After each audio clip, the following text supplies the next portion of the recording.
নতুন সরকার এসেছে। রাজধানীর ধানমন্ডির মাইডাস সেন্টারে বৃহস্পতিবার সরকারের সুশাসন ও দুর্নীতি বিরোধী প্রতিশ্রুতি বাস্তবায়নে টিআইবির সুপারিশ শীর্ষক সংবাদ সম্মেলন করে টিআইবি। প্রত্যাশা সেটি আজকে আমরা তুলে দেবো। এটা ঠিক এ সময় সংস্থাটির নির্বাহী পরিচালক ডক্টর ইফতেখারুজ্জামান গভর্নর নিয়োগ আইন মেনে হয়নি, তাই সরকারকে নিয়োগ বাতিলের আহ্বান জানান তিনি। সেই সঙ্গে দুর্নীতি ও ক্ষমতার অপব্যবহার রোধে কঠোর নির্দেশনা দিতে সরকারকে পরামর্শ দেন। নবনিযুক্ত গভর্নরের নিয়োগ বাতিল করতে হবে এবং সংশ্লিষ্ট খাতে পরীক্ষিত দক্ষতা অভিজ্ঞতা সম্পন্ন ব্যক্তি, বিশেষ করে সর্বোপরি গভর্নরের দায়িত্বের আওতাভুক্ত সকল বিষয়ে স্বার্থের দ্বন্দ্বের ঊর্ধ্বে ভূমিকা পালনে সক্ষম এমন ব্যক্তিকে নিয়োগ দিতে হবে। কালো টাকা বৈধ করার সুযোগ স্থায়ীভাবে বাতিলের পাশাপাশি সরকারি কর্মচারীদের রাজনৈতিক কর্মকাণ্ডে অংশগ্রহণ বন্ধের সুপারিশও করে টিআইবি। এ সময় গোয়েন্দা সংস্থাগুলোর সংস্কারে উদ্যোগ ও র্যাব বিলুপ্তির সুপারিশও করা হয়।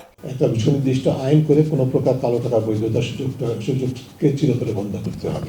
সরকারের কাছে আবেদন জানাচ্ছি, র্যাব বিলুপ্তির পথে অগ্রসর হতে হবে। ব্রিফিংয়ে টিআইবি নির্বাহী পরিচালক বর্তমান সরকারের নেয়া কিছু পদক্ষেপের প্রশংসাও করেন। নতুন সরকার প্রধান বেশ কিছু ঘোষণা, অঙ্গীকার এবং পদক্ষেপ গ্রহণ করেছেন যেগুলো আশাব্যঞ্জক।